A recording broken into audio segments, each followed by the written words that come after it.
Irma weakened to a Category 1 storm as the massive hurricane zeroed in on the Tampa Bay region early Monday after hammering much of Florida with roof-ripping winds, gushing floodwaters and widespread power outages. The hurricane's maximum sustained winds weakened to 85 miles per hour with additional weakening expected. As of 2 a.m. EDT, the storm was centered about 25 miles northeast of Tampa and moving north-northwest near 15 miles per hour. Irma continues its slog north along Florida's western coast, having blazed a path of unknown destruction.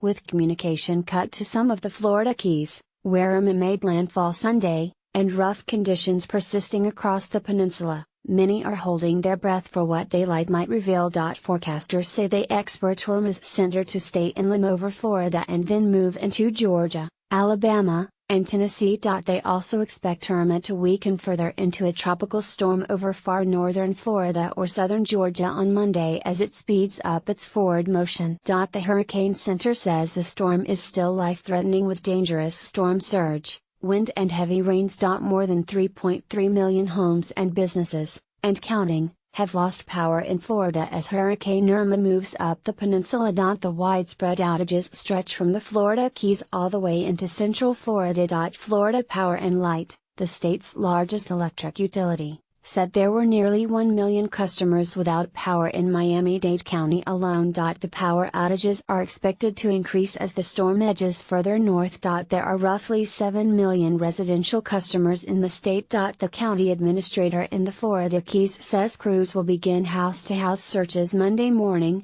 looking for people who need help and assessing damage from Hurricane Irma. Monroe County Administrator Roman Gassi says relief will arrive on a C-130 military plane Monday morning at the Key West International Airport. Once it's light out, they'll check on survivors. They suspect they may find fatalities. Gassi says they are prepared for the worst. Hurricane Irma made landfall Sunday morning in Cujo Key. But the Associated Press has been texting with John Houston, who has been riding out the storm in his house on Key Largo, on the Atlantic side of the island, just south of John Pinnacle Coral Reef State Park. Every few minutes during the height of the storm, he sent another dispatch. He described whiteout conditions, with howling winds that sucked dry the Gulf side of the narrow island, where the tide is usually 8 feet deep. He kept his humor though, texting to send cold beer at one point. Now he sees furniture floating down the street with small boats. More info from Monroe CNDY officials regarding impacts to the Keys as well as post-storm cleanup and recovery efforts. https://t.co/1nfled0pbnpic.twitter.com/8mvwibosvu, NWS Key West, Key West September 11, 2017. He says the storm surge was at least 6 feet deep on his island, 76 miles from Irma's eye.